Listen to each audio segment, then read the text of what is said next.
Okay. Good evening, everybody. I'm going to call the board meeting to order at 7 o'clock. If we can go ahead and stand, have a moment of silence, and we'll say the pledge of allegiance.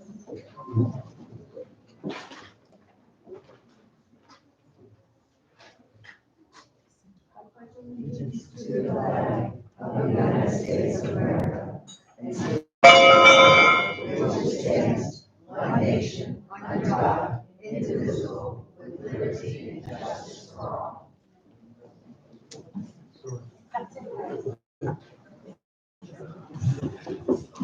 We're awake. We're awake now. Thank you.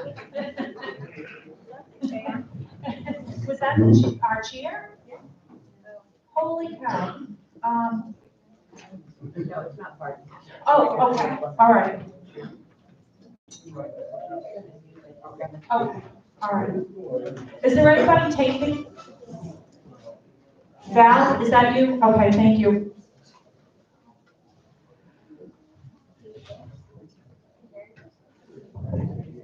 First thing on the agenda tonight is the approval of the board minutes from November 15, 2023. If there's no changes to them, I make a motion to approve the minutes for November 15, 2023. Do I have a second? Is there any discussion? No? So I have a vote. All in favor? Aye. Unanimously approved. Correspondence? Hey, Leo. Okay.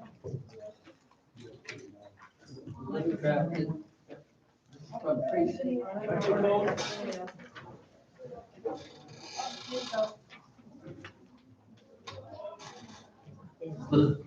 This letter is from Tracy McCumber, drafted on November 18th, and submitted to our office on November 27th. Brookridge Safety Committee proposal. After much research and deliberation, the committee would like to propose the addition of a second residential gate for Brookridge. We recommend using the current emergency gate exiting onto Road for the site of a new residential and emergency use only second gate. The reason of the committee's proposal as follows. A dramatic influx of traffic on Brookridge Central due to the upcoming commercial development. A potential increased response time for emergency vehicles entering the Brookridge due to the increase in traffic from the new commercial property. The residents in the north end of the community would be able to exit and enter the community without the need to access the main gate, thus reducing the traffic there. Better response time for emergency vehicles to the north end of our community. Developer Kevin Frazier has committed $30,000 for a gate with the approval of the BCPO Board of Directors. In turn, this would decrease the sheer money the CPO would need to spend on the second gate. The proposed golf cart pedestrian gate would pose many issues, including costs to residents. The golf carts would require modifications to meet criteria required to exit Brookridge, along with the dangerous inherent issues with golf carts traveling among cars, trucks, and other large vehicles. We believe the second gate would also have the added benefit of helping the minimizing the speeding problem by reducing the travel time for residents entering and exiting Brookridge. The Traffic Safety Committee would appreciate your consideration of our proposal. Thank you, the Brookridge Safety Committee.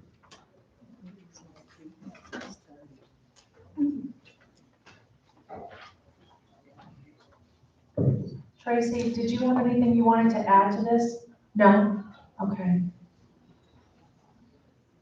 We will definitely take this under advisement. Does anybody have any questions regarding this? Yeah, I think I have a couple, but we'll take it under advisement, but Okay, another question. I believe Leo had said 3,000, it's 30,000. He did say 30. I'm sorry, Leo, I didn't hear you, honey. I didn't hear him. I thought he said 3, whatever. Yeah, I went into the meeting with the traffic safety the other day, and I think, the way I understand it, they want to be able to do a study, and that's what they're asking for us to say to them, okay, it's not going to cost anything. Are we okay with them doing a study on this to allow everybody to know what it would cost? And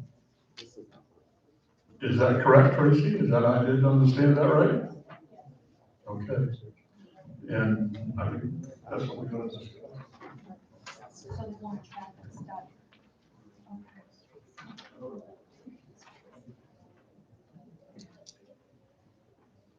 Tracy McCumber, Unit 2. Yeah, we would just like to move forward, if feasible, just on a study, how much cost would be incurred for environmental impact, county issues, et cetera. So we just want to get an okay to see if it's even feasible. And I'm not saying that it's absolutely unequivocally feasible, but we certainly would like, because of the new development going in out front, we certainly would like to see if it would help our community. So, and any suggestions everyone has, we're open to that, but we just know that influx of traffic coming into our community it won't start till next year. They'll start construction, I think, in January. So we're just concerned about that, and we're just trying to make it safer and easier for our community. Thank you. One of my things is, when the golf carts would exit from us to the restaurants, they would be going from private development to private development. No, private to county, because you'll have to go on county roads to get to the other. Is that where well, we don't even know where he's gonna propose to put a gate in. Correct, Yeah. or a pathway that goes from our development to the commercial property. Right. So And we would incur that cost. The only thing that they would pay for is that gate. There's anything besides the gate would not be anything the developer would have anything to do with. So if we needed a path from our community over to the projected commercial development, we would incur that cost as well. Right, how I understood it though, the 30,000 that he was going to, build the gate with or give the money to the gate, that he was expecting that in order to help his business and support those restaurants over there. Right. Sure. Right, and so I don't know if he's gonna be so much willing to give us 30,000 to use it for something other than what his proposal and what he kind of seemed from us that we would be allowing, we have, just say, 1,200 golf carts, just say, that he would at least get maybe 100, 200, 300 out of that to support his strip mall and his businesses over there. I think that was the initial Right. idea. Yeah, and then we had discussed it, and he is open for us to use that money for whatever, not anything, it has to be earmarked for a gate. We cannot just take that money and use it for whatever the community wants. It has to be earmarked for a gate. But again, in my draft that I wrote, we went through the stipulations that we thought were gonna be costly and probably incur some issues. I don't know about liability going out of our community to another community, but again, that's something I guess that the board has to decide if it's feasible or not. Right, I'm not opposed at all to doing a study.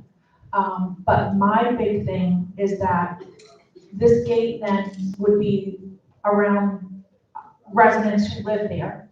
And would they want that type of traffic over on their side? The other problem is Grove Road itself is Daytona 500 at any hour. Is how are we gonna get cars safely out and in with a gate? Well, we don't know. That's why we want to defer this, further our investigation. So again, this is for the community. It's not for a person per se, anybody in particular. For me, myself, it's really not going to impact I live on Country Club. So It's really something that we have discussed. It's a community issue, I think, and I think for years we've needed a gate, but again, we're just trying to go forward to see if it's even feasible to go that route. Right, I definitely think we could possibly do a study, but I think ultimately, if anything was gonna be put in place regarding an additional gate, I think the fairest thing and the best thing for everybody would be that we would have to put it out there for a vote as a whole community to vote on it and see how everybody feels about it. Yeah, that's fine. I'm not opposed to that at all. I think it should be something the community needs to vote on. Okay. Thanks. Thank you. Robin, did you have something to say?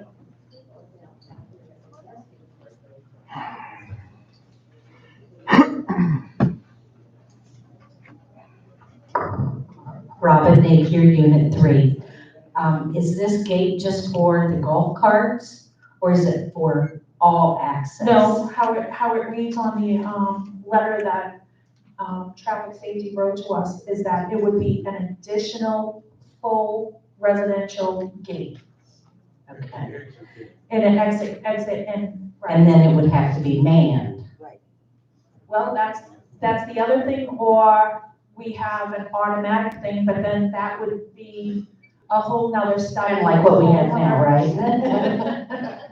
You know what, I'm glad you brought up the gate. I just want to let everybody know that our gentleman, Greg, who is fixing our gate, actually just got out of surgery, I guess, yesterday. He was actually hit by a car fixing another subdivision's gate. Not ours. Not ours, thank God. But he was actually hit and he had to go to surgery and have a shoulder, operation. And so his helper, his other person is here. And of course, he's trying to take everybody on. But he was injured by getting hit by a car. So we want to wish him all the best on that, but to let everybody know why the gate is, the arm is down, because he had started to fix it and he went and did something else and he was hit in the middle of the day. So, but thank you, Tracy. We will definitely, I'm not at all opposed to contacting and getting some bids for a traffic engineer to come out and stuff. Hi there.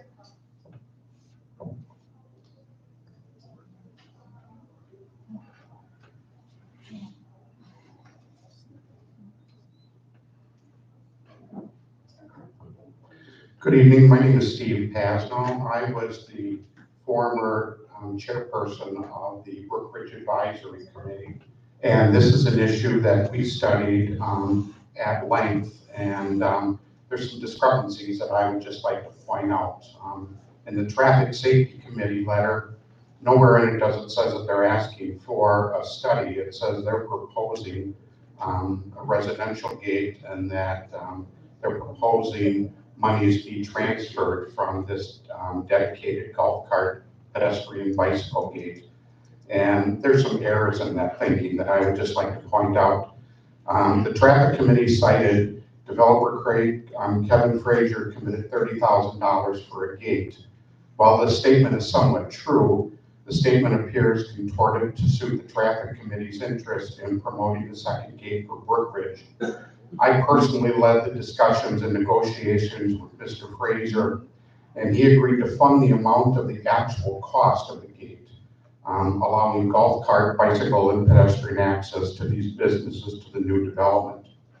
And I would like to note on that point, Mr. Frazier was under no obligation to fund the gate under any agreement with the County Zoning Commission, County Board of Commissioners, or the County Public Works Department, but rather he responded to our request that he fund the gate to promote goodwill within our community.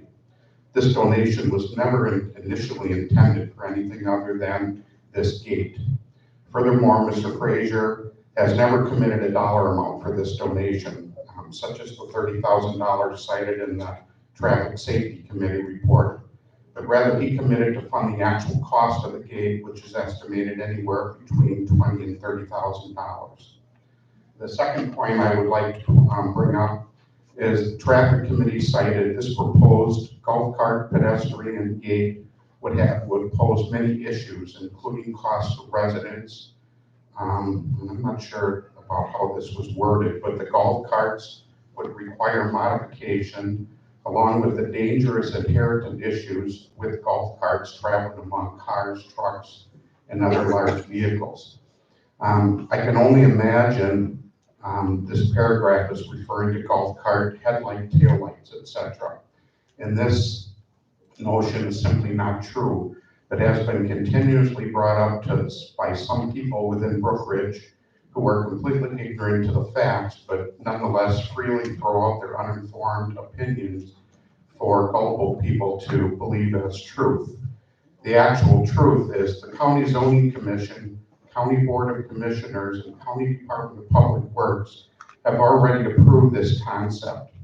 A real-time example of Hernando County, a real-time example in Hernando County of gated community golf carts accessing adjoining businesses can be found at the Glen Lakes community on Highway 19, just north of Cortez, where all golf carts can freely access the businesses in the adjoining development with no stipulation of golf cart road readiness, such as headlight, taillights, etc. In addition, Mr. Scott Herring, who is the Hernando County Director of Public Works, informed me of the following in a phone conversation I had with him this afternoon. He had stated he is the final authority on golf cart access from Brookridge to the new development, and ensuring golf cart access is aligned with all county zoning and public road use stipulations, and he has approved this golf cart access. Mr. Herring further stated, because the proposed Brookridge golf cart access is not on any public road, the golf cart sidewalk, the path, and the rear access road of the development are private. He stated Hernando County has no jurisdiction in golf course access to these businesses because it is not on, none of it would be on public lands, including the rear access road.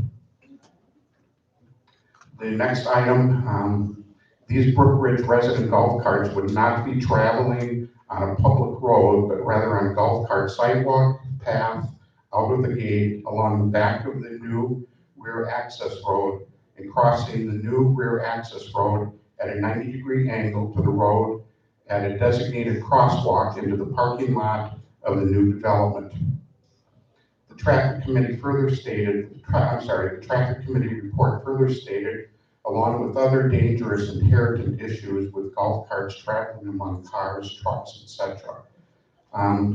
Again, there's some ambiguity in this statement. Residents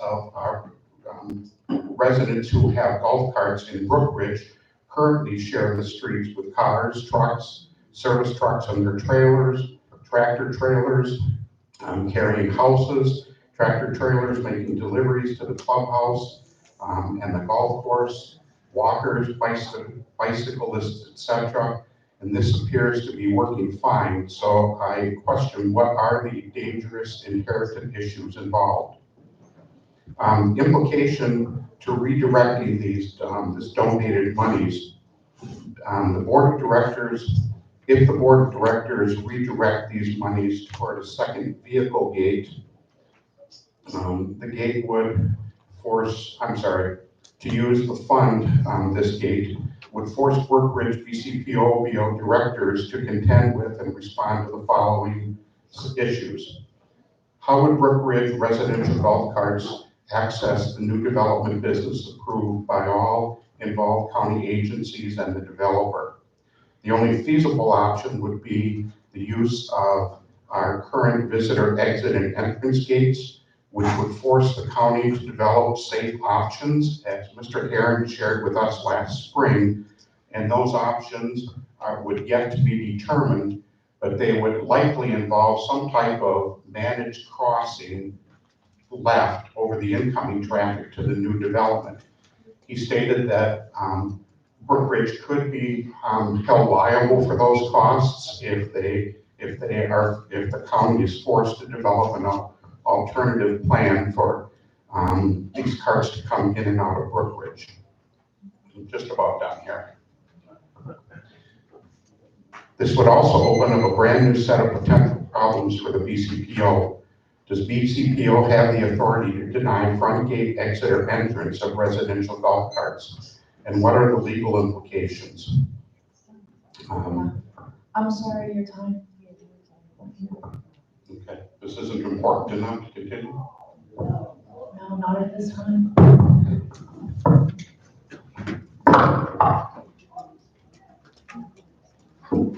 I think the best thing that we can do at this time, we will gladly, look into getting some, bids for a traffic engineer study. And we'll go ahead and take this, under advisement. Debbie, I just want to clarify one thing, Tracy McCumber, Unit 2. I've been in constant contact. Steve used to be the chairperson of our committee, but he did resign. I took over the responsibility. I direct the committee. I take all their input. So at any rate, I want to let everybody know that I'm in contact with Kevin Frazier, the developer, and he's fully aware of the gate that we had proposed, and not the golf cart gate. So I just want to clarify that the monies will go to whatever the board seems fit. So I just want to clarify that. But I think on this point here, I think it's not what we want, it's what everybody wants. When it comes down to an additional either golf cart, gate path to the restaurants, shops, or we use that money towards another gate. I Yeah, think that's it's fine. left up to everybody. I agree. It should be a vote. And that's fine. I have no problem with that. We just want to go forward with whatever we need to go forward with. Right. Thank you. Okay, thanks.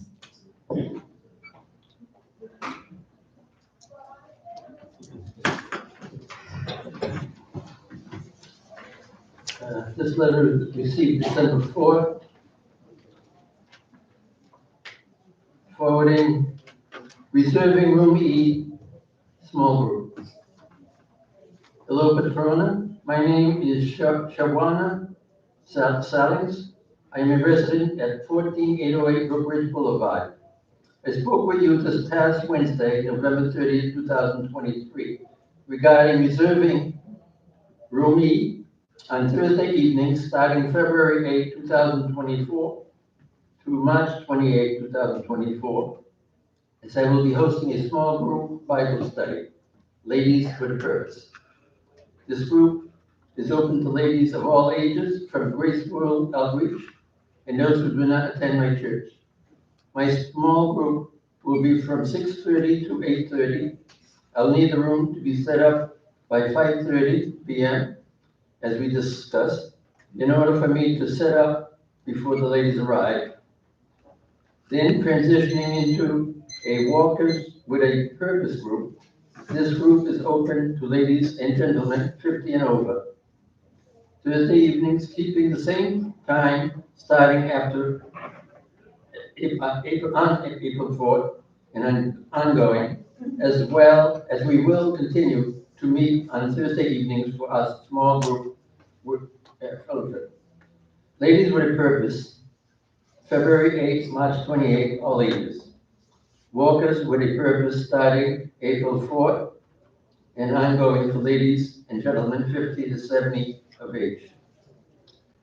When we spoke, you had mentioned that you will need this request soon, as you will be in a meeting the first week of January 2024 concerning me reserving room E. This helps me as Pastor Debbie, who is in charge of the small groups, will be holding a meeting with Grace World Small Group Leaders January 28, 2024. Sincerely, Shawana Salins. And there's a motion suggested to accept the new group, Ladies with a Purpose, starting February 8, 2024 to March 28, 2024, from 5:30 until 8:30 in room E for Brookridge residents and outside guests. Then starting April 4th The group will transition to walkers with purpose. A meeting at the same times, also open to Brookridge residents and outside guests. I actually have, is Miss Stallings here? Yeah.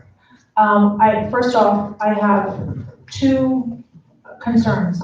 One, Vince, is 5:30 reasonable for a setup for 6:30? Or is that too early? How do you feel about that? There should be no reason. I mean, as long as nobody's in room me before that, there should be no problem. Okay, my biggest concern with this is an age requirement. There should be no age requirement to attend anything up here at the clubhouse. An age requirement of 50 and over, and then on a walker, age requirement of 50 to 70. We should not have any age requirements up here. Anybody is welcome to join any activity. So those are, if she was here, I would ask her if she could amend her letter. But with that, I can't, if she will amend it to include anyone who wants to participate, then I can go and I would agree with it. But if she can't amend it, then I can't agree with a certain age group. Yeah. What about I go ahead and I make a motion to table this until we can get a hold of Ms. Stallings. How do you feel? Second it? Yeah. Any other discussion on it? Okay. Do we have all in favor? Aye? Aye, unanimous?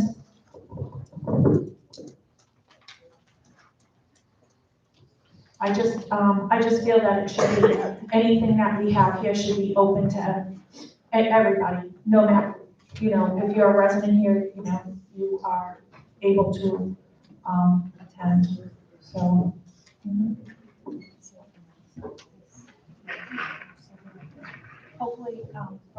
Hopefully we can get a hold of, Ms. Stallings and speak with her. Okay, all right, thanks. So everybody, tonight, for my report, I am actually, if you can see me, I'm actually gonna sit here. This has to do with all of us and all of our accomplishments. This is when we came on in March, we actually, at that time, we had some goals in mind, but we didn't know where our path was gonna take us, what road we were gonna go down, where it was gonna lead. And in the beginning, it led to many different roads, all at the same time, and a few dead ends. But our main goal was to provide a service to all of you. And so we have compiled, as a board, the list of accomplishments that we have accomplished here since we took over the middle of March. And I'm gonna go down them. And we also have a list of goals that we would like to see that we can accomplish for 2024. So we have a lot. We didn't realize, but when you have a board and you work together, you can accomplish a lot of things. And that is something that we all here take credit for, and we are very proud of. So the first thing we did, we secured our money in all accounts that were found to be over the FDIC insured limits. We established a year-round finance committee. First year, our treasury reports have been correct. Monthly checkbook and credit card statements have been reconciled, which is ending unnecessary spending. implemented investment strategy earning nearly $60,000 in earned interest in 2023. The collection of delinquent HOA accounts that were left uncollected for years. Training for QuickBase that had been put off by the previous GM. A new AC unit in the clubhouse with a 10-year warranty. Purchasing of AC maintenance contracts to cover all of Brookridge's AC units for twice-a-year service. Purchasing of an extermination contract for the clubhouse. The lights at the unmanned gates. The bocce ball courts repaired and rehabbed. New curbing at the clubhouse. Repaired the walkway in front of the clubhouse. Trimmed up the clubhouse trees. Pressure washed the admin office, clubhouse, pool area, and gazebo. A drainage line area established behind the clubhouse that had needed to be fixed for many years. New signage. Our laser guns fixed. One gun had sat for several years, and instead of having it fixed, they bought another one. We sent our code enforcement employee for factory level training on the laser guns that was videotaped. We have a new website. We have a new software company. AED and CPR training for all employees. We have purchased an additional AED machine with the generosity of a lot of the clubs here. Securing of the ballots, so as this year there was no tampering. We have 11 boulevard trees removed as step 1 to the repair process. New secure, locking, energy-efficient sliding glass doors for the clubhouse are on order. Panic buttons for the employees at the guardhouse for use in case of an emergency.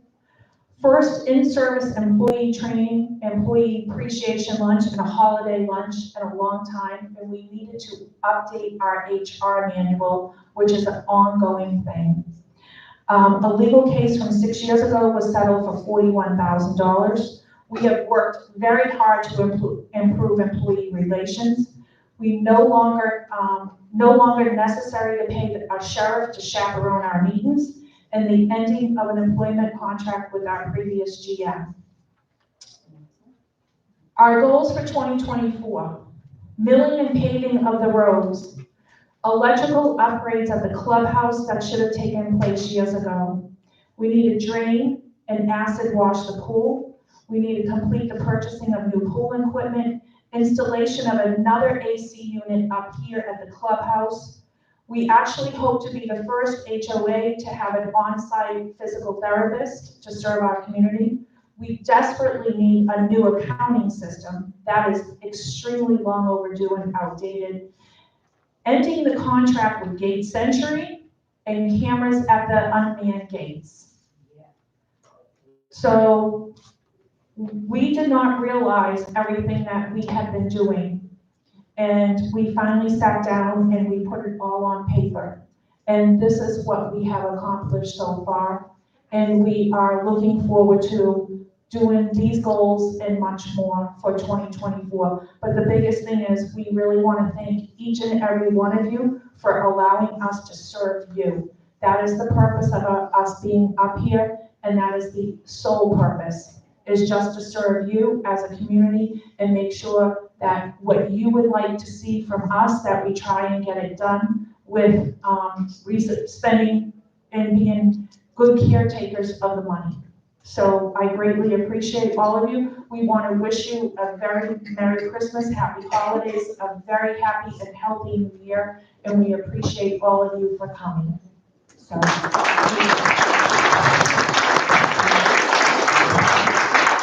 So we'll move on to the Treasurer's report.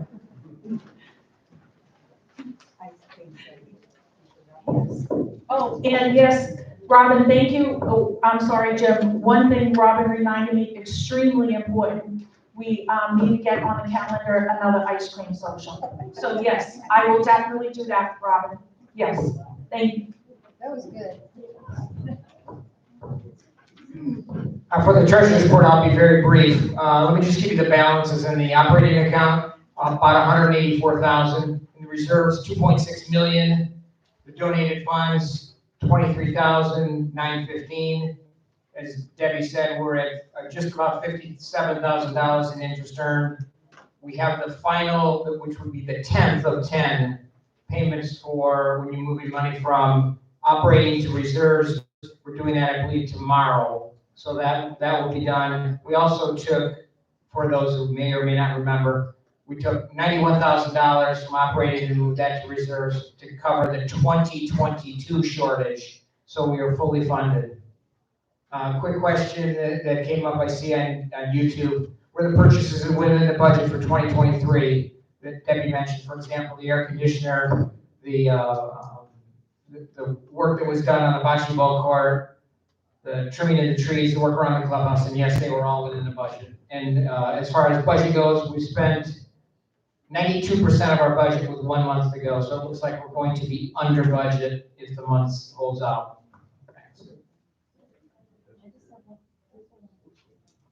Yes, ma'am. Can you just explain what other income is?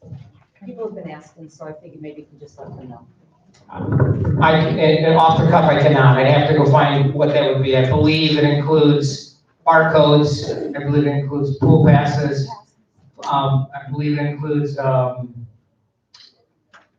you have a fee for a residential check, a background check. Those would be all examples. If somebody wants to know, I'd be happy to have them call me and I'd get every single category. Bingo rent, Show it's another. your bingo rent, your bingo. Bingo, that would be another great example. The bingo, we get a dollar amount donation or rent, whatever you want to call it, each month that the bingo has paid us, not only this year, but for several years in the past. Thanks, Jeff. Yes, I did. Thank you. Started in January, for anyone who has not heard, the new HOA fees per lot is $50 starting in January. So it went up from 48 to 50. If you have 2 lots, it'll be 100, 3 lots, so forth and so on. We're suggesting that people who have the funds and are so inclined that rather than paying monthly and making 12 payments, that you pay quarterly. That way you only have to pay 4 times a year. It's simpler, it's easier, or you can pay it for the whole year. We want to reinforce the no cash request. I did a deposit about a week ago. I had a stack of cash like that, and it was kind of nerve-wracking to take the money to the bank. So if we can avoid cash, that's helpful. And just as a reminder, for the lunch hour for the admin building, from 12 to 1, the office is closed for lunch, so everybody can take lunch at the same time. So it helps with our staffing situation. So just as a reminder, 12 to 1 for lunch. Thank you.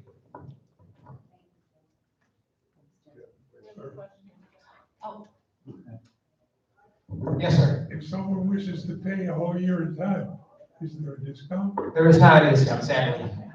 But on the plus side. Answers that question. But on the plus side, you pay it all in January. You don't have to worry about it until December. It seems like every day I come in and I get somebody come in. Oh, I forgot to make my payment. Now I have a late charge. You know, what do I do? Well, we're late. So paying it in advance just makes it easier for them, and it cuts down the workload for our employees. You have another question there, Jen, you can answer.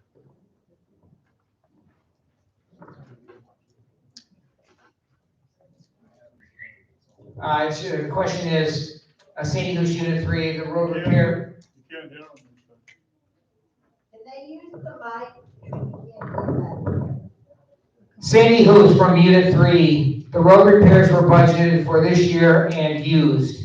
Those funds are still available for the roads to get completed from 2023. And that says, sorry, not used. I'm not sure what that meant, but I think what Sandy's trying to ask is if we didn't spend funds from 2023, are the funds still available in reserve for 2024? I'm thinking that's our question. If it is, the answer is yes. We have 2.623 million sitting in the reserve account, and we'll have another 46,680 go in, so it'll put us near 2.7 million when we start the new year. So a significant amount. Hopefully that answered your question.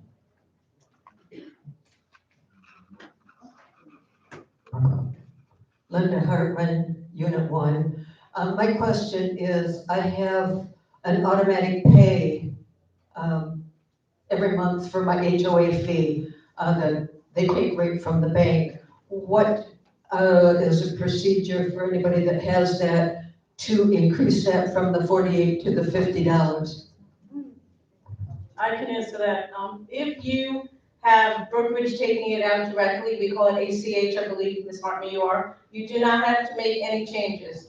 Our banks contact, I'm putting in quotes because they don't really talk, but they contact your bank, and starting January, it will be the $50.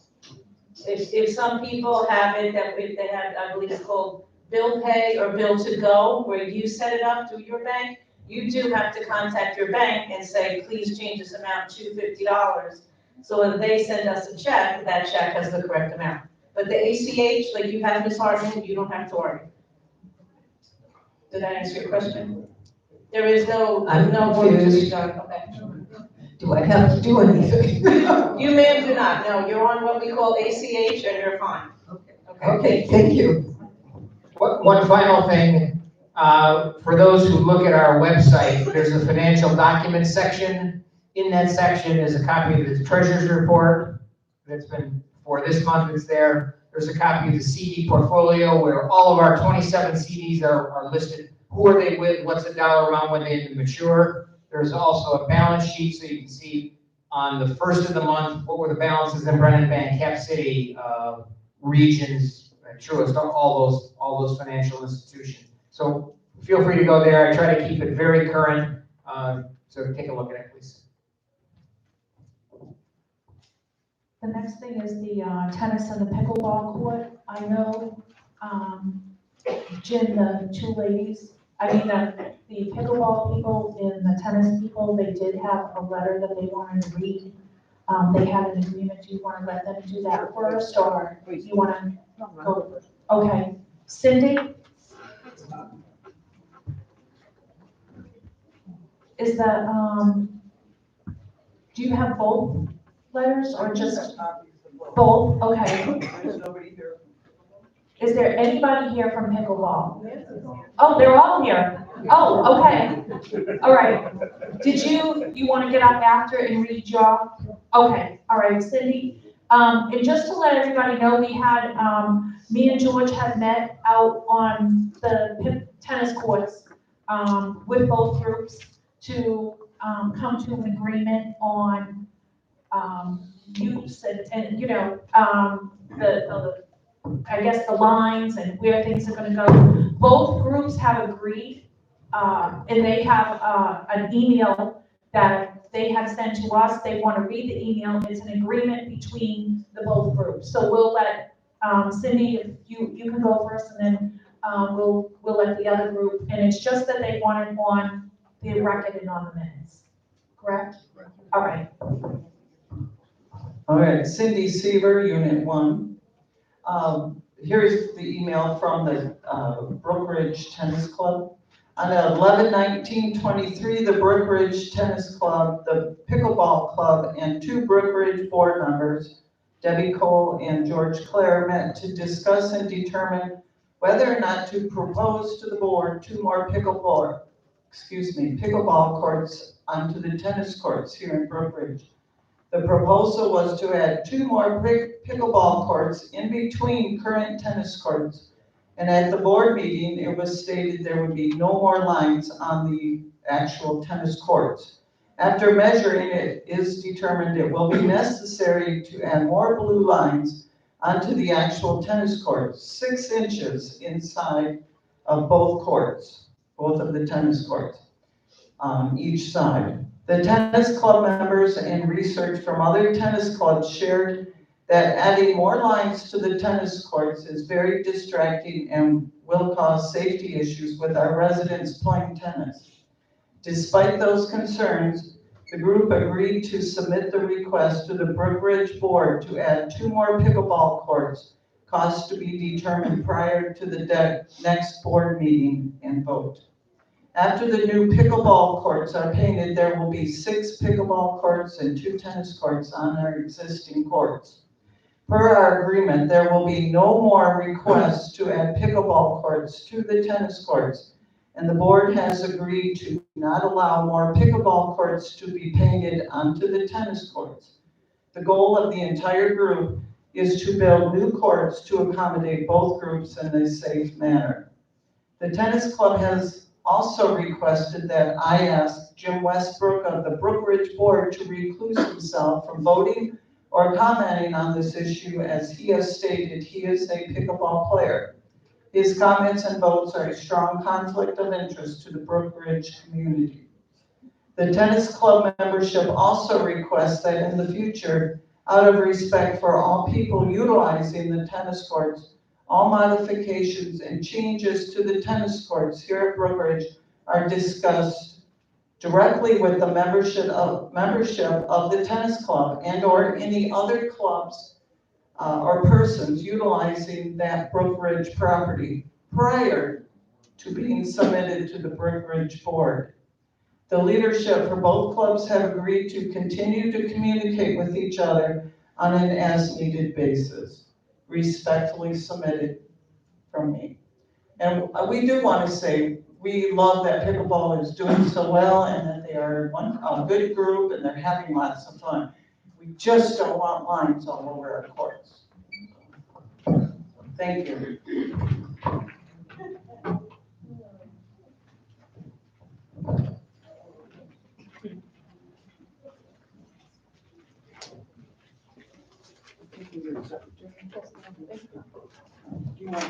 Carl Sutliff, Unit 1, Vice President of Pickleball Club. For the meeting today, 11/19/23, between the Brookridge Tennis Club, the Brookridge Pickleball Club, and the Brookridge President Debbie Coble and Brookridge First Vice President George Clare, that we have come to an agreement to add 2 additional pickleball courts in the middle between the existing courts. After the new pickleball courts are painted, there will be 6 pickleball courts and 2 tennis courts on our existing courts. Per our agreement, there will be no more pickleball courts or tennis courts added until such a time that, if needed, dedicated courts could be built. Carl Sutliff, Brookridge Pickleball Vice President. Thank you. I'm glad that we all could work something out and come to an agreement that everyone can play and have a good time, because in the end, that's all that matters, is that everyone plays and has a good time. So. I can read there's a board topic agenda item. I assume that's okay for me to read it? Yeah. The tennis group and pickleball groups met. I'll be brief. With the board of directors and agree to the following: strike the center sections of the court, adding 2 pickleball courts. B, both groups would agree this would be the final alteration to the existing surface. C, wind screening would be replaced on 2 of the 4 sides of the perimeter fencing. Up to 4 plastic chairs would be replaced with better quality, what I would call safe chairs. The seating area, which is the south side where there's landscape bricks that are coming up, will be repaired and replaced, which we'll need to get estimates on. 2 new nets will need to be purchased. The pickleball group has agreed to donate $1,000. There's been an additional $200 donation, so that the new striping that we're going to do is completely paid by non-residents. They pay by the pickleball group and a donation, so there's a 0 charge for that. My recommendation is to move forward and approve the project, obtain the bids for the seating area, which we'll need to get 3 bids for that. It probably will be substantial. And I make a motion that we move forward with the pickleball court upgrade and obtaining the bids for the seating area. Can I get a second? Any discussion, folks? Any discussion about, George, do you have anything that you want to say about our meeting out there? It was a good meeting. I mean, it took a while, but I'm glad we come to an agreement.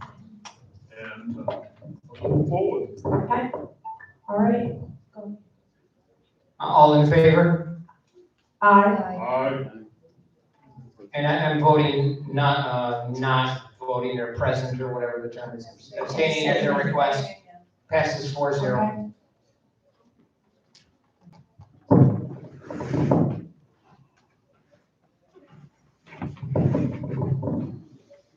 And Jim, you have the other, the Spectrum Telecom Network Consulting Group? Yes, as we had spoke with the group, I believe it was maybe in the autumn, maybe it was August or September. We had mentioned that TNCG, which is a telecom group, approached us and thought that we might have an opportunity to get some revenue from Spectrum on what is called an upfront door fee. This has nothing to, just so that we're crystal clear, this is not talking about changing anybody's Spectrum account, making everybody go to Spectrum. It's something that we've been doing since 1995. We've had a contract either with Bright House or Spectrum where we signed a contract. I believe the first one was a 10-year contract. The second one was a 10-year contract that expired in 2022 with an automatic renewal. So we were getting no revenue allowing a cable company coming into our neighborhood.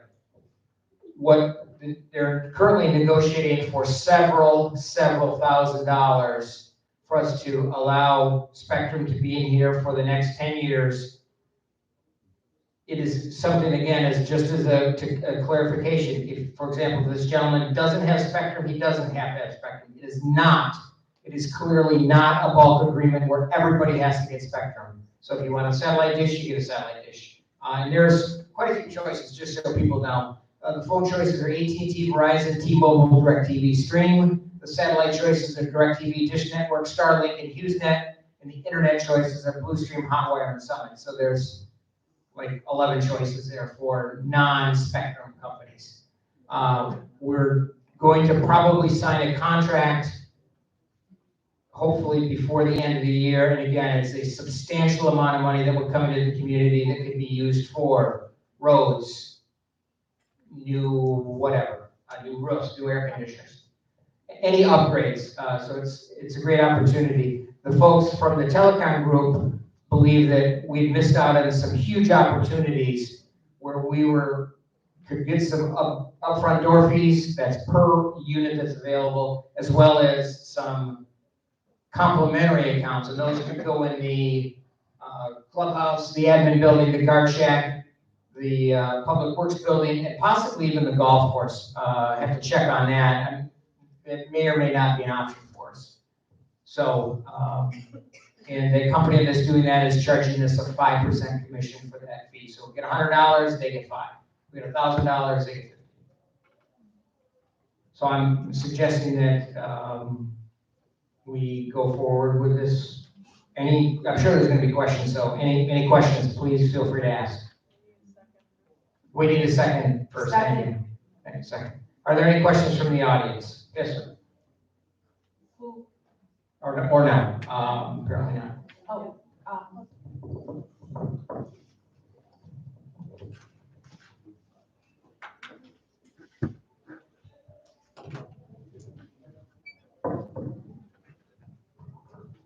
Gail Metcalf, Unit 6.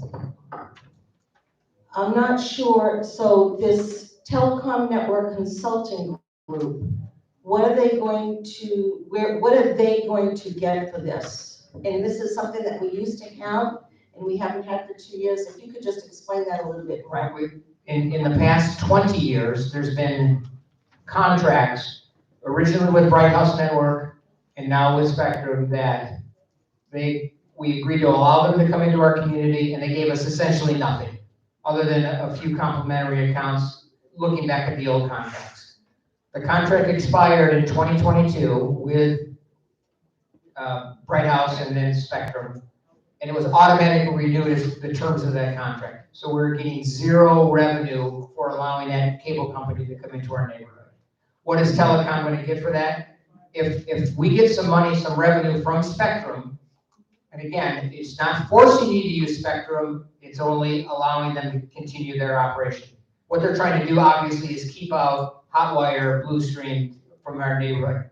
And the reality is, if they haven't come here in 20 years, they're very unlikely to come here now, and even more unlikely when so many people are cutting the cord. And you hear that phrase a lot. Their commission is 5%. So if, like I said, if they get us $1,000, they get $50. If they get us $5 million, they get whatever the math is. Where do they get the money from? Is it all the houses that have Spectrum now? Where does the revenue come from? The revenue is coming from Spectrum to us, and I assume it comes out of their general fund. It is not. It has nothing to do with the residents that live in this neighborhood. Nothing whatsoever. So if you're paying Spectrum and you have a $49.99 program should stay the same. There should be no changes whatsoever. It has nothing to do with that. I hope we'll have more information. I still don't understand. You should come up and use the microphones, please. Name and unit number. Right, we've had this contract where we've gotten nothing for 20 years, correct?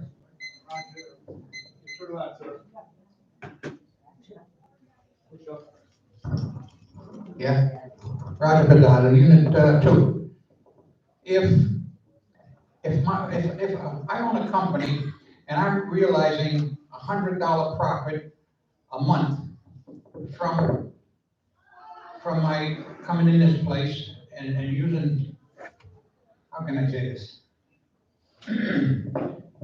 If the company is making so much money, charging $49.99, and now they're gonna have to pay a fee to come in here. You're allowed to come in here, and now they're gonna have a fee. So that fee is gonna take some of their profit away from them. So to accommodate that loss of revenue, they're gonna charge the customers, all the Spectrum customers, that fee. In other words, if they're gonna spend $2,000 a year to come in here, that $2,000 is gonna go onto the fee to everybody that's Spectrum. I just want to clarify. I understand your comments and your question, and you're looking at it from the big picture economic standpoint, looking at a macroeconomic view, you're probably right. But here's what you didn't factor in. They want to keep other companies out, so there's a value to Spectrum to give us money to keep those other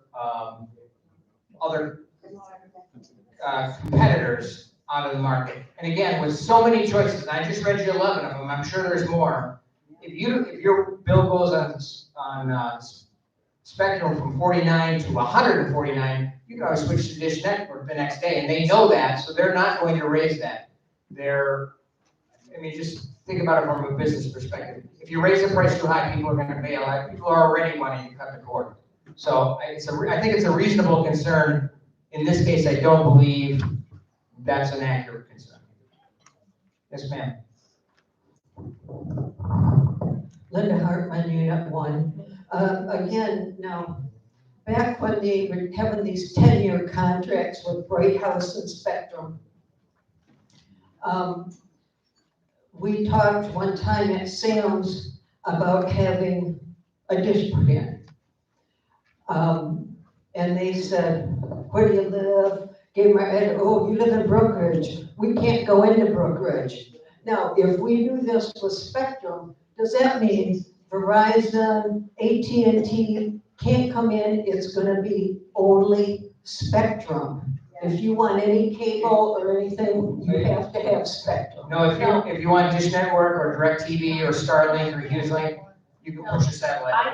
There's no stopping. Right, I have Dish. I'm not giving up. I know, but if you don't want to have Dish, I want to have AT&T. You can have AT&T. You can have whoever you want. You can't. Now, that's not saying that they'll sign a 10-year contract with Spectrum. No, what you're missing is this. There's two separate types of contracts. There is what they call a bundling contract. A bulk. A bulk and a non-bulk. We have only looked at non-bulk, meaning there is some neighborhoods here, some subdivisions, where in the HOA fees, it includes internet and cable TV and all that kind of stuff. That is a bulk contract. If you are non-bulk, you can do whatever you want.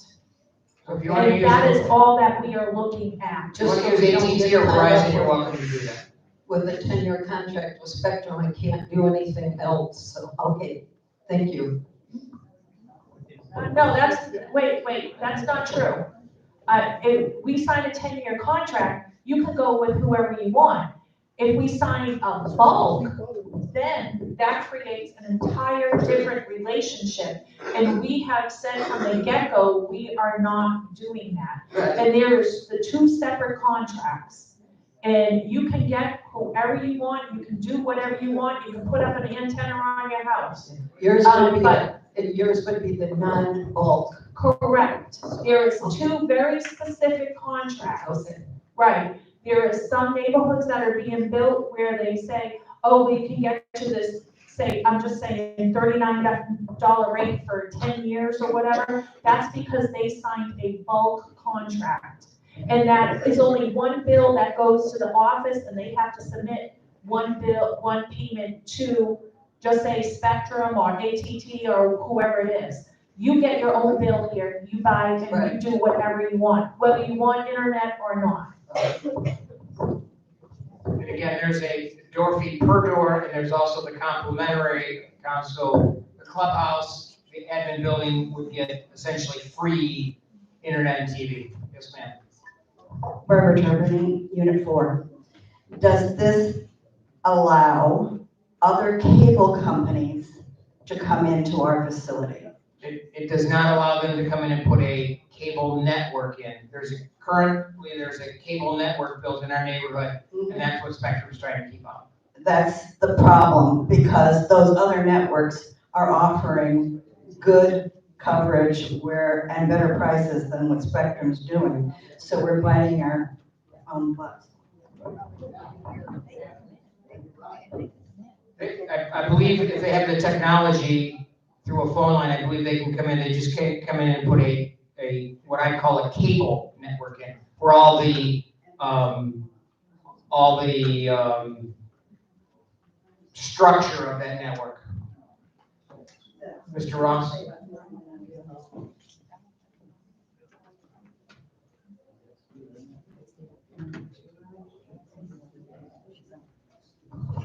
Ron Ross, Unit 2, Jim. I'm not the brightest guy in the world, so hang with me, okay?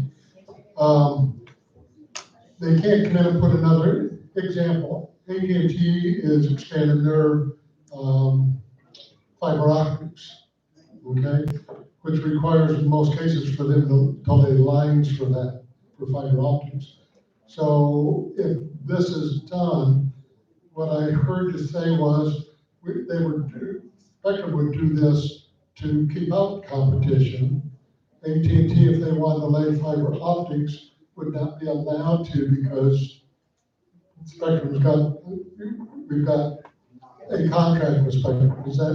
Am I hearing you correctly? The way I understood it was a company like AT&T could come and bring their fiber optics because they're a telephone company, they're a communication company. A company like one that lays an actual cable network line. A company like Hotwire or Blue Stream couldn't bring in a cable network where they're bringing all the cable infrastructure in. Okay, so Spectrum, by signing this, Spectrum is keeping out other companies that have to lay a cable network. That's not necessarily fiber optic. That's the way we understand it. Okay, thank you. And again, to do that, they're giving us several $1,000s. So there's a significant plus for the community. And while it's not always about the money, in this case, it's about the money. They can bring in fiber optics. I don't know if anybody has got that far here with fiber optics. Are they going to bring back 732? I'm sorry, oh, sorry. Are they going to bring back channel 732? Spectrum. I don't know that we would know that, Vince. We were speaking with this contractor who is interacting with Spectrum, and they are ex-Spectrum employees, so they know what Spectrum can and can't do. We can ask the question, but I'm not sure that we'll get an answer, because we're not dealing directly with Spectrum.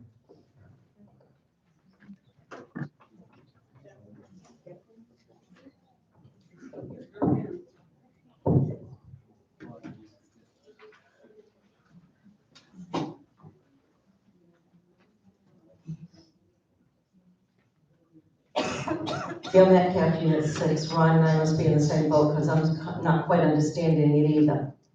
How is Brookridge going to be paid? What is the requirement for them to get any money if we sign this contract? How do we get paid is your question? Yeah. Yes, they're going to give us a check, a fairly large check. We're going to cash the check. Once it clears after a significant amount of time, we're going to pay that contractor their 5% commission. So if we get $100, we're we're gonna cash a check today, a week from now, a month from now, it clears, we're gonna send them $5 in that example. Why are they going to give us money? They're To giving, keep other cable companies out? Spectrum is giving us money to keep other cable companies out, correct? So they have an exclusive, The cable itself. Right. The last contract that was signed was dated September 5th, 2005. It was for a 7-year contract between Bright House Networks LLC and Brookridge Community Property Owners, Inc. I actually have another contract that's dated 2012. Okay. That's a 10-year contract, it expired in 22, and it automatically renews because that's part of the terms of that contract.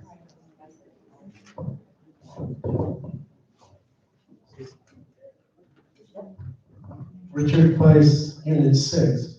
Another caveat to that. I have Verizon as my phone company. I can get Xfinity through Verizon with my phone. That's over the airwaves, 5G or whatever. Spectrum can't stop that, right? By this contract. That's correct, they cannot stop it. Okay, so if And, I go. and they're not paying us to stop it, only for a traditional cable company who has to bring in their cable infrastructure. Okay. So if T-Mobile or anybody else offered it through like a hotspot type of thing, that's perfectly fine. That's correct, that would be perfectly fine. Thank you. You bet. And I just want to bring up one thing. Back in 2005, you have the 2012 contract, correct? I do have a copy of it in my email, yes. Okay. The 2005, this one dated September 5th. This one they actually also found for us. This was dated August of 1995. This contract here with this one was dated for Bright House here. These were signed, okay? At that time, I don't know if anybody was living here in 2005. They were signed by that time, Robert Wilkes Jr., the president, and it was notarized by a Betty Hine at that, okay? And a Cheryl, and I can't read her current last name. It was somebody that just witnessed it. But these contracts were signed. You guys didn't even know about it, whoever was here back in 2005, and whoever was here in 2012. Not one of you who were here at that time knew that these contracts were signed. We are trying to tell you, this is the same thing here, but we now got money for it because no one should be allowed in the property unless they want to pay us some money. And we feel that we are in a very good negotiating situation because they want access and we want money. And that's what it comes down to, M-O-N-E-Y. And no one knew that these contracts had been signed and they automatically renewed. And this has been going on now for the last one we had in here, automatically renewed until 2022. No one knew that. So we're trying to just come out and say, hey, you've had these contracts that you didn't even know you had. And they didn't give us anything for it. They said in here that they did, but we don't believe that it was ever, nobody watched and got some stuff turned over. And the only thing that they offered in one of these contracts was some free cable. That was it. They didn't offer anything else. There was no money that was negotiated that we got. And there was nothing in the contract that we got, other than some free cable for the office and stuff like that. That's all that was mentioned. And we don't even think that happened because we've been paying the bills. So we're coming to let you know, hey, the same contracts that they signed with no money, we said, you want in here, you gotta come up. and give us, and start putting some numbers on the table. We have been back and forth with them for months. I mean months, where we have been meeting with the go-between, who goes to their corporate and then comes back to us. And every time we said no, we tell them we're looking at somebody else. We're looking at this company now. And every time they went back and told them, they would come back and sweeten the pot. So we feel that we are now, I think, in the best position. There's two questions from you two. Do you want me to read them? First one is from Jerry Kraft, Unit 1. Why not negotiate lower rates for HOA members? That wouldn't really be practical. There's so many different HOA members that are here with different plans, with different, they may have cable, they may have cable and internet, they may have internet only, they may have already got some kind of special deal, they may have got some business deal. It's just not practical, and there's not the entire community is on one plan. So, like as you said, you have Dish Network. We used to have an antenna on our house, so that's not practical. The second question is. And can I just say something? If we negotiated a lower rate, that would be considered a bulk deal. Right. So no, that would not be everyone would be possible. stuck with it. Right. And I think the bulk deal, just going from memory, was in the $30 to $50 range for the entire community. Right. It was a pretty good price, but everyone has to have it, and that's, in my opinion, that's not an option at all. Ever going to be an option. So even if I have Dish and I'm not giving it up, if you get a bulk deal, you still have to pay the fee, okay, for the cable TV, whether you want Dish or you want that. And that is not fair to people, first off, because it takes away your choice. And secondly, there is people in here that cannot afford that, and that would not be fair. So we always went into this knowing it was a non-bulk deal. I'm not giving up what I have, and I'm not paying extra for something I don't want. And then the second question is from Sandy Hoosh, Unit 3. Now that we know, why is our membership not voting on this? And I'll give my answer and I'll let the other board members. You picked us to be on the board. You wanted us to make decisions, daily decisions. This is one of those. Because it's several $1,000s, in my mind, that's inconsequential. We make decisions on a lot of money all day, every day. You picked us, you either had faith in us or you didn't. We're looking out what's in the best interest of the community, and it's a perfect example. We're bringing that forward to everybody to talk about it today. That's my view. Right, and no one knew about these other contracts that were signed. The board didn't tell you about them. So we're at least telling you about them and saying, hey, we're looking at this and we think it's a good thing. And we're gonna get paid. Barbara Turpin in Unit 4. I appreciate what you've done. I understand that you're trying to get money for the complex. But currently, there are more companies than ever was available with fiber optics, that we have a better chance of getting internet coverage that is better than Spectrum, maybe cheaper, maybe not. Did you negotiate with any of these other companies? And whom? We negotiated with all of them. Whom? And that was AT&T. I You have the believe, list. actually, the Frontier? the I'm trying to think of the other companies. TNCG went through it, but I believe Hotwire was on the group, Summit and Blue Stream, they had Oh, spoken. the fiber optic companies. The fiber optic companies, not the satellite and not the Right, phone. fiber optic companies, Yes, because ma'am. that's what Spectrum is eliminating coming into our complex with this contract. No. Yes, the fiber optic companies. No, fiber optics can come in here. Fiber optic has to put lines into the ground. They don't have to. They don't? No. 1996. I had T-Mobile, I never had a problem. I had a South Carolina, brought down here, I didn't know if I got it. Yeah, they got it. Right. Jim? So I'm trying to be clear. Should this preventing any other companies from varying cable and Brookridge? For varying cable, yes. That's all That's right. fiber optic. That's fiber optic.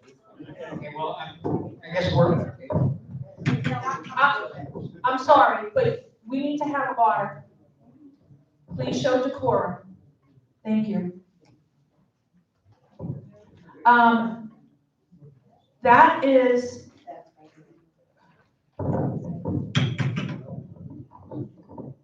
ma'am, I'm not gonna ask again. Thank you. The last, and this is the last contract here, I actually have it, signed August 8, 2012. It was signed by then Robert Wilkes and Ray Giroux.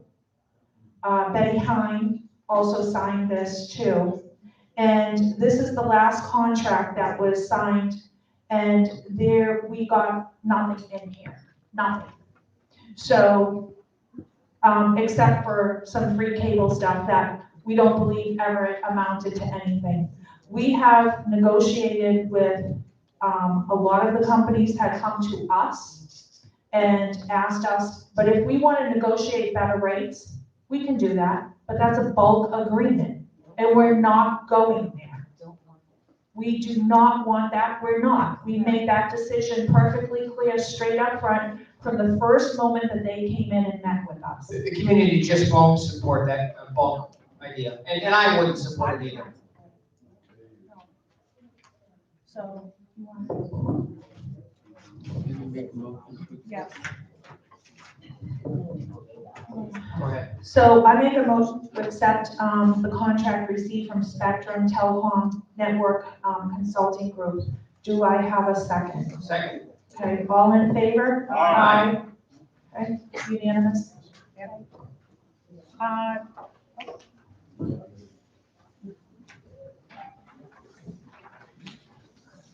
Next thing on us, for us tonight, is the nominating committee report, and that is by Mary Story. Thanks, Mary.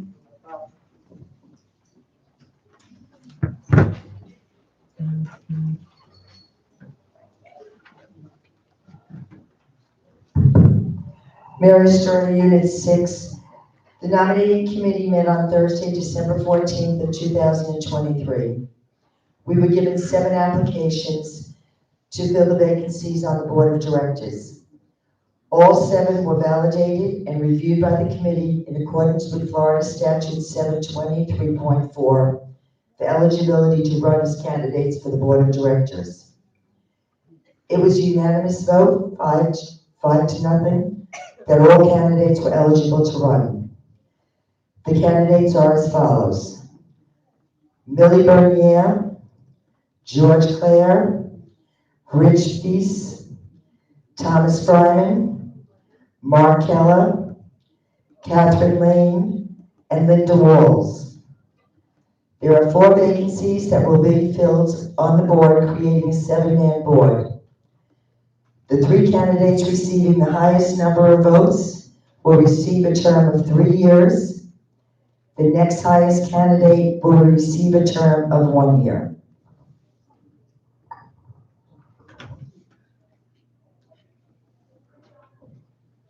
Okay, I make a motion to accept the nominating committee's report for the board of directors candidates for the 2024 to 2025 board. Do I have a second? Do I have any discussion on it? No? Okay, can I make a motion, you wanna go ahead? So all in favor? Aye. Unanimously passed. Mary, do you wanna go ahead and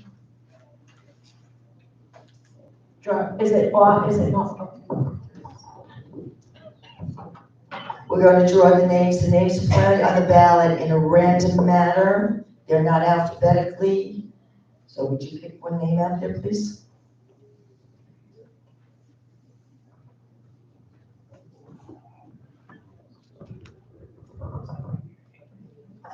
The first name is going to be Mildred Bernier.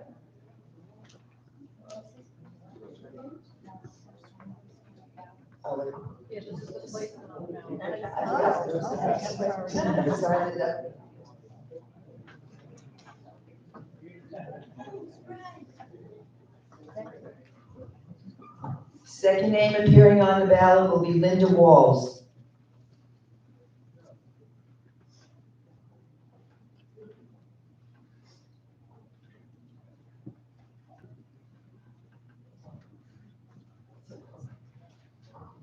Third name appearing on the ballot is George Clapp.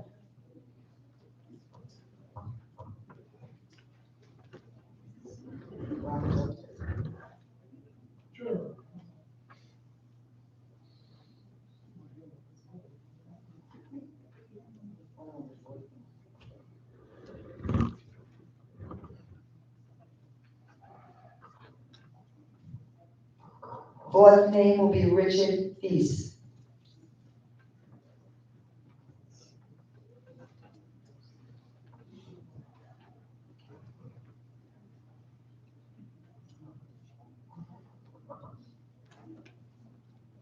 Fifth name will be Thomas Fryman.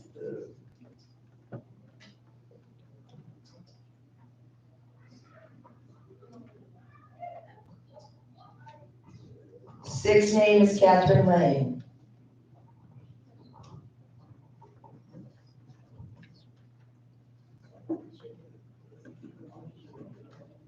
Seventh on the board ballot will be Mark Keller.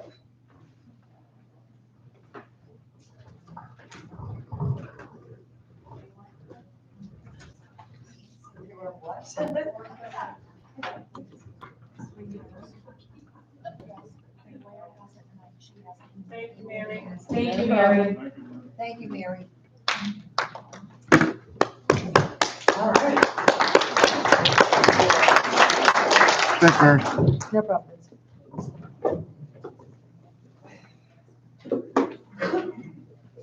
Okay, we're almost there. So, meet the candidates night. This is an opportunity for you, the membership, to meet and ask questions of the board, of the new board candidates.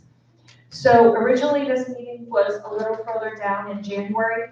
Actually, me and Jim will not be here for that. So we had asked everybody here if they would mind moving the board meeting up with the meet the candidates, so that we could attend, and if there was, we also have a board meeting. So it would be almost half of us not here.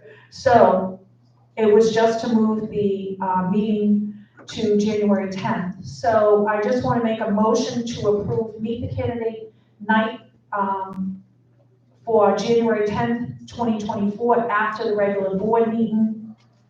And do I have a second? Second. Does anybody have anything they want to say on? So when's the meeting gonna be? January 2nd, 2024. January 10th. I'm sorry, January 10th, 2024. January 10th, 2024 at 7 p.m. here at the Clubhouse, okay? All in favor of moving the meeting to January 10th, 2024? Do I have a second? All in favor? Aye. Aye. Okay, it passed unanimously. Okay. Is there a Ruth Brady? Is she here? No, she's not here. Okay. So Ruth was going to get sworn in tonight, so we can get up with Trudy, you or Linda, and let us know. Okay. All right. Thank you. Okay. Debbie, if I may, you can still approve and appoint her this evening, and then she can be sworn in on a later date. Okay. This way she can come in at her convenience, and get her book, and get her name and tag, her shirt. Right. And Okay. speak to Trudy or Linda regarding what her unit will be. Okay. Thank you. Is her last name Trudy, is it pronounced Briney? Okay. So I make a motion to appoint Ruth Briney to the unit reps. Do I have a second? Any discussion on it? No? All in favor of? Aye. Aye. Unanimous. Okay. George, I think that's this issue, the ACC request to change rules and regulations. Yeah, the ACC guidelines. The rules and regulations. Am I on the right one here? Yeah, okay. Article 7, Section 6, AA1. What they want to change is that people that don't get a permit and they start building on their homes, it's going to be an automatic $100 fine with no loss of privileges. Is that correct, Paul? And we need to change that in the ACC rules. And it'd be, take a motion to, any questions? Rules and regs. Rules and regs, yeah, rules and regs.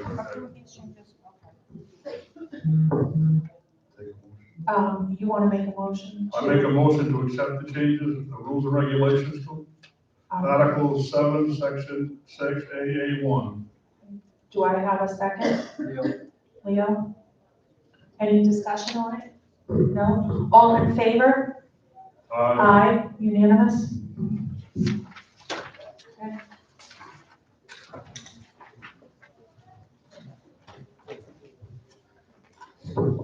The next item is the annual financial audit.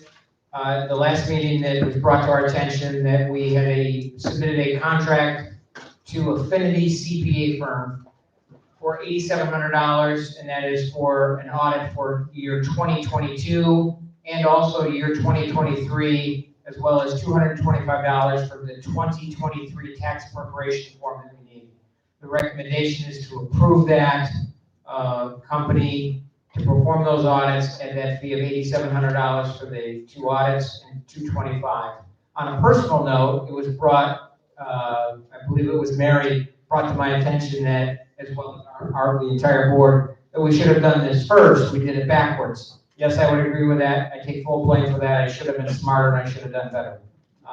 Since we've already agreed to that, I'm recommending that we move forward. And just as a side note, they were the only choice. We've been looking for some time for an auditor, and they were the only choice that does HOAs that we found is a reasonable choice. So I'm making a motion that we approve Affinity CPA to perform the audits at $8,700 and at $225 for the tax preparation for 2022 and 2023. I second. Any discussion? All in favor? Aye. Aye. Unanimous.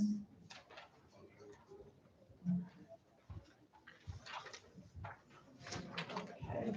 We'll open up the floor for,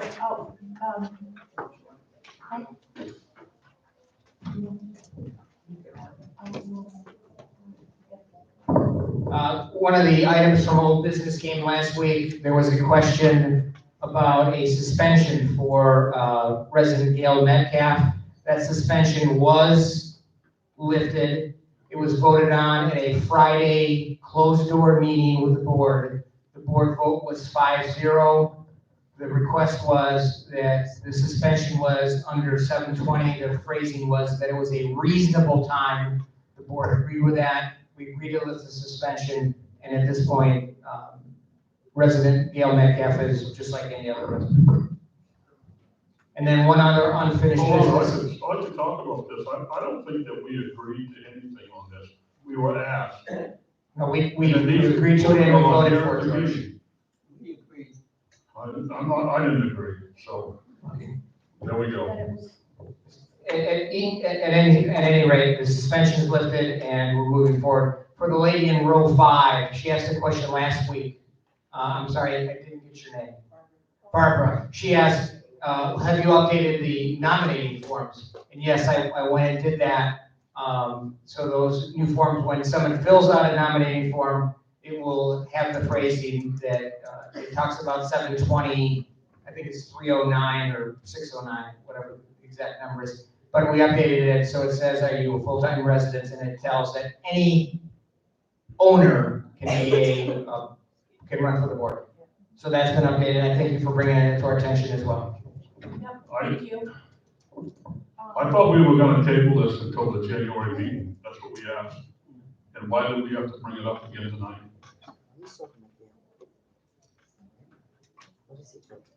And I, you know, Brought up right now is the accounting firm.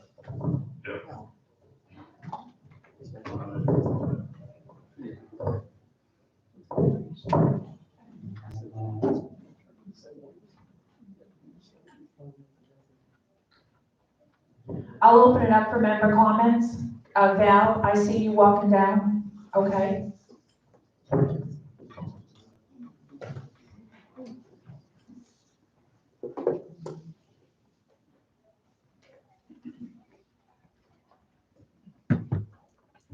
Val Strickland, Unit 3. Why would you have that vote at a closed meeting? You need it. Because, She's not personnel. I'm sorry, She's not personnel. No, I think what you meant was you had called each one of us individually. We had it at a closed meeting, and the reason for that is there was involvement with one of the employees. So it was So it was Yes. personnel issue. Yes. In my opinion, it was a personnel issue where an employee was involved. Okay, that was, Right. all right, I have another one. So married owners can now both run for the board or be on the board? That's a great question, if I can answer it. We are gonna be speaking with our attorney. Right, we're gonna need to get a clarification from the attorney because 720, that 720 statute, it's very clear that it can be any owner in this association can be a member of the board. And I know that we have, if you're husband and wife, or, Co-owners. co-owners, then we have a rule that does not allow that, and it specifically contradicts 720, and we'll need to get a clarification in writing from the attorney to answer that. But I expected that question to come up, because I knew that we had just voted in last year, and it's contrary to what the 720 says. Okay, last thing, on our website, and it might or might not be there because I haven't been able to access the website today. Is that a picture of the pro shop on there? I can answer that. Okay. It sure is. Black and white. Okay, that, Color. okay, when we first started the website, we had the company that called Shift Marketing, and we just threw a bunch of things at her at once. It's not ours, I'm sorry, it's not Brookridge, what do they call Brookridge Golf and Country Club? It's not their pro shop. What she has is, because I said to her, what picture is this? I don't know this picture. They just pulled the picture from online somewhere and they call it a placement picture. Until we get something else, until we get a picture of the pool, a picture of meet the candidates, Santa, social dance. So right now it's just a placeholder. Right, social dance, there you go. So right now it's just a placeholder picture. It's not the Brookridge Golf and Country Club pro shop, no. Because perhaps, we could offer space on our website or a link for a fee. That's a buddy. Yeah, I'll get a question about that.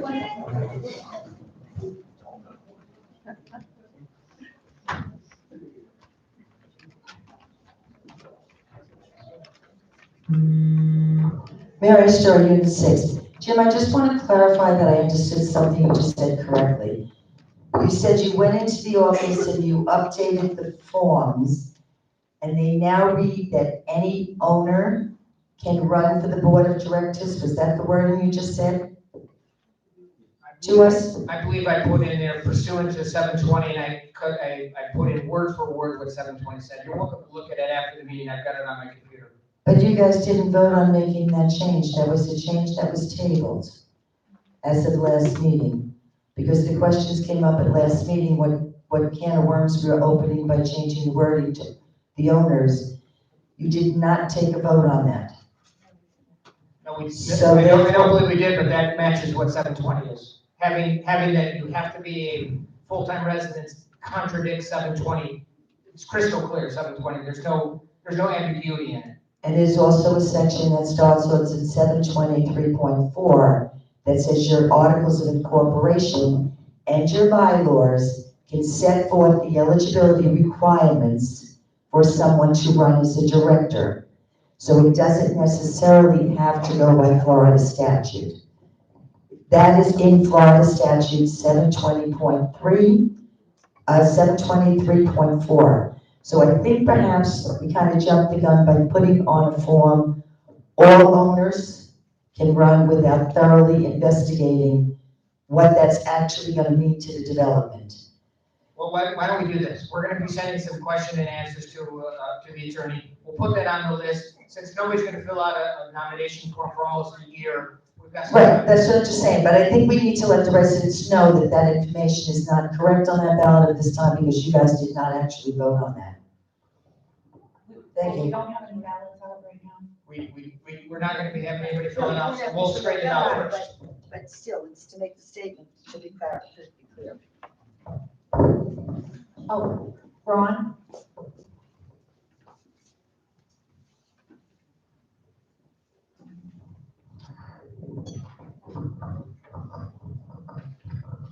Just want to make sure it was on. 2 points real quick. By saying oh, I'm sorry, Ron Moss, Unit 6. And by saying that any owner can run, you're also opening a little can of worms because I can own a home here, but not live here, not even reside here. That's absolutely correct, yes. So be careful on If that there one. is any questions regarding the 720 that we talked about, we are actually right before our January meeting, we are going to put out an email to the entire community, asking them for questions regarding the 720 that we will then submit. We'll also allow questions to come in January 10th. Please make sure that they are legible, print, or emailed in it, or Word or something, and printed off and given to us. We are going to then send them to the attorney. When they come back, we are going to post them and read them, okay? With all the question and the answer. We are going to give him a few weeks to answer all the questions because we don't know how many. We will only look at the question as a duplicate. So if somebody asks one question and they ask the other, we'll get rid of one of those. That's the only thing that we're going to do to the question. So he doesn't look at duplicate, because remember, he charges us. So we're going to give him a few weeks to look over all the questions and to respond. That should give him more than enough time to get something to us for the next meeting, or if they come sooner, we can definitely call a meeting and just do that. So we thought that would be the fairest, so everybody here has input, can ask the question, and we will submit it, and then when it comes back, it will be read, and it will also be emailed out, and we will also put it, I think we can also fit it on the website. We can also put it on the website so you can read it yourself, if you don't want to come. Hope you come. But that's what we're gonna do. Point 2, Mary is absolutely correct on 720 with her statement, so the attorney should pick that up. In regards to the website, I do believe the picture that's on there is of the BCCGA bar and snack area. But be real careful when you start talking about charging for having something on there, because just as a side note, the BCCGA has reference direct back into Brookridge, so we advertise Brookridge on the BCCGA website too. Does anybody else have any other questions? Yeah, I got one. Oh, you got one, sorry. This is from, let's see, Jerry Graff, Unit 1. People still can't connect into the news and views online. Any idea when that will be fixed? From the My Community site? I have not known. We'll put it on the list of things to do this week. We'll give it the. Yeah, it gives you a Microsoft sign in. That's what happens. We'll provide an answer, and then put out available for the community. Another question is from, Tim McMahon. May I ask why questions are screened by residents for meet the candidates? Questions, I think residents should be able to ask their questions in an open meeting at a microphone. Don't understand. Well, it's been that way for a long time.